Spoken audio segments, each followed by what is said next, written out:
BTC gate मोखाङाव Bodoland territorial council लिरोब्ला बे meaningful जाया।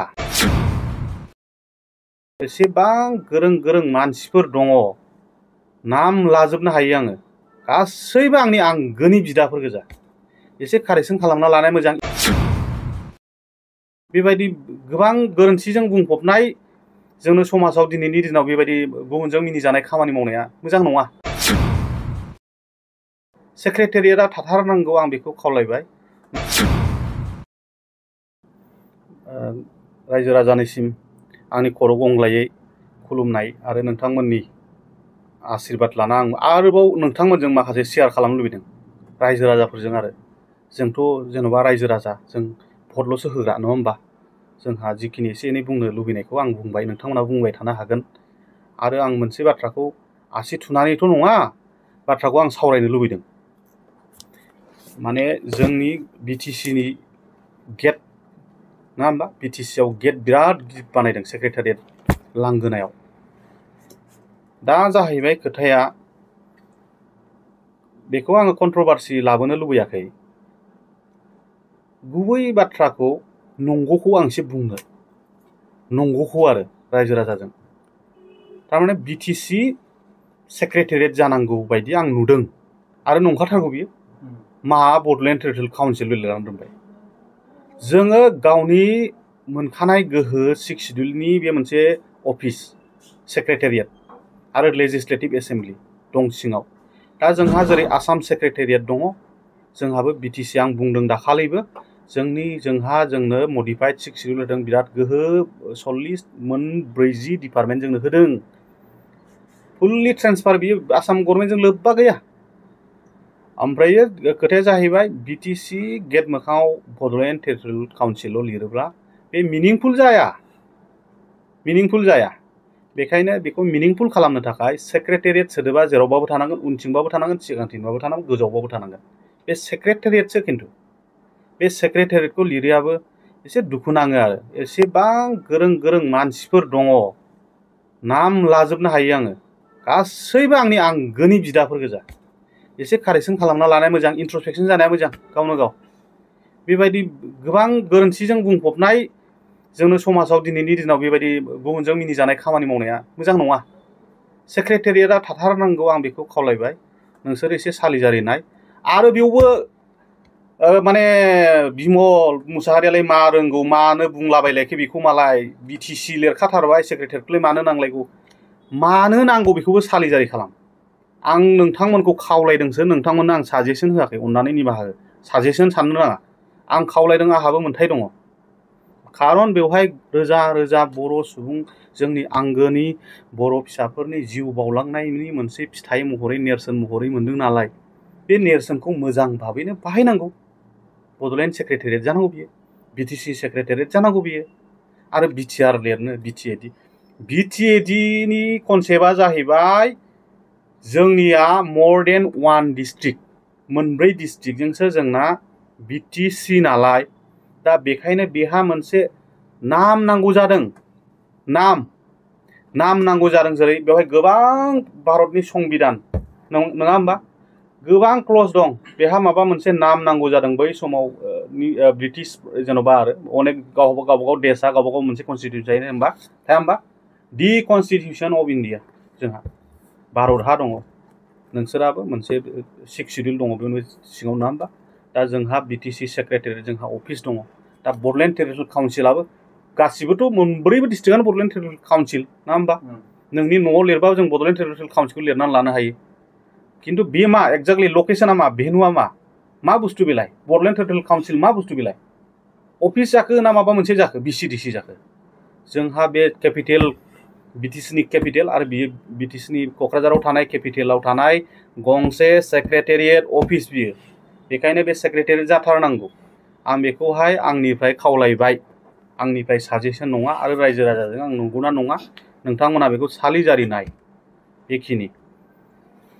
ओमफ्रायो खोथाया जाहैबाय बे मोनसे, आरो आङो रायजो राजानिसिम आंनि खर' गंग्लायै आं खुलुमनाय, सिबिनाय बावनानै आङो आरो गुबै फंनैसो थालांनाय बायदि आङो बाथ्राफोरखौ आं बुंफोरना होबावनो आं रायजोजों रायज्लायनोसो आङो बुंनो ओंखारदों।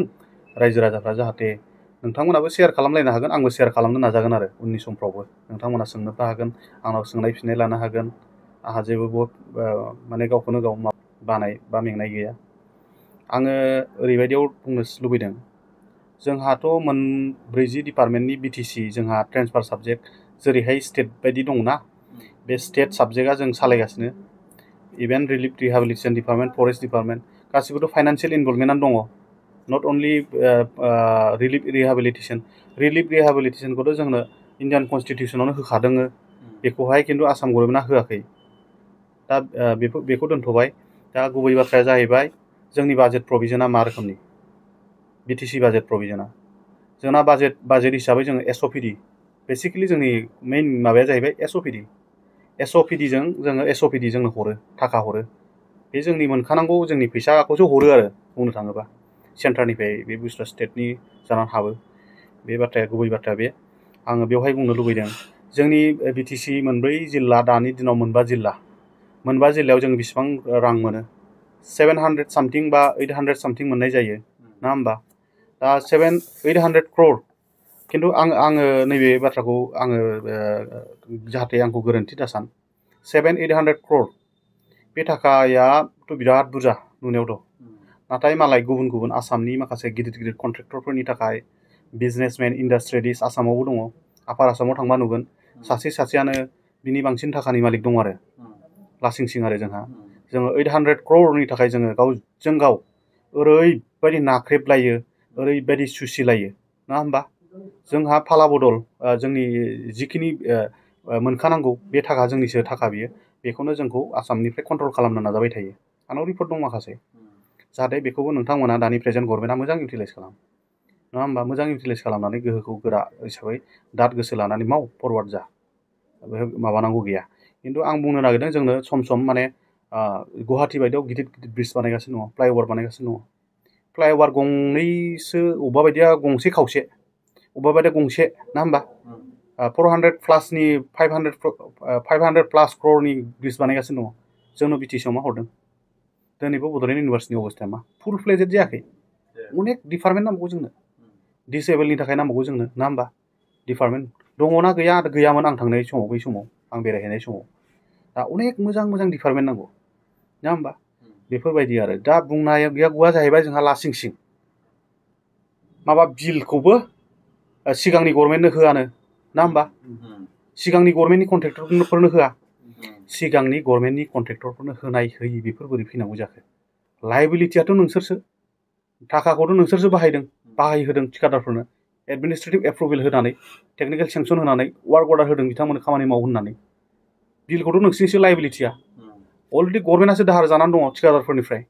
आरो सोर बर', बेयावथ' जोंनि हारिनियानो बांसिन, बर'फ्रानो बांसिन थिकादार।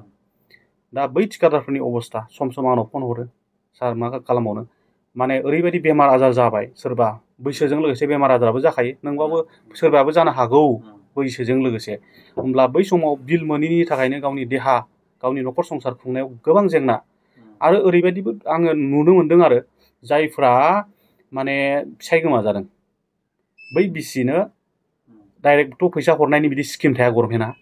दा बेखायनो माबा मोनसे डेभेलपमेन्टेल खामानियाव इनभल्भ जानानैनो एसे रां खामायनो हायो खोमा होननानै बे रोखोमनिबो स्किम होनाय दङ आरो। दा बैसोरबो बिलखौलाय मोनाखै आरो गोबाङानो, बे रोखोमनि थासारि। दा बेयावबो सालिजारि नायनानै, आंथ' मा साजेसनथ' नङा बियो, बेथ' एखेबारे माने दुखुनांथाव आरो। सिगांनो होआ, दानिखौसो होगोन।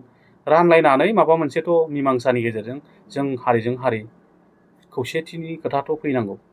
बे आरो गुबै बाथ्राया बे आरो जे बेफोरबायदि जाहाथे जाया। फैसायानो मा बेसेबां मोनो? सोरबा सासे गिदिर इन्डास्ट्रियेलिस्टनि थाखायथ' फैसायानो बेखिनियालाय मा ना होमबा, बेखिनि थाखाया। दा बेखायनो अनलायनाय, जेरै आबसुनि टिम मेथाइ दं नङा होमबा, बिराद मंगलसिं जोंनि मानाव गेदेर पद्मश्री ना होमबा, मंगलसिं हाज'वारिनि लिरनाय देंखो, फुंनि आर'ज गाबो।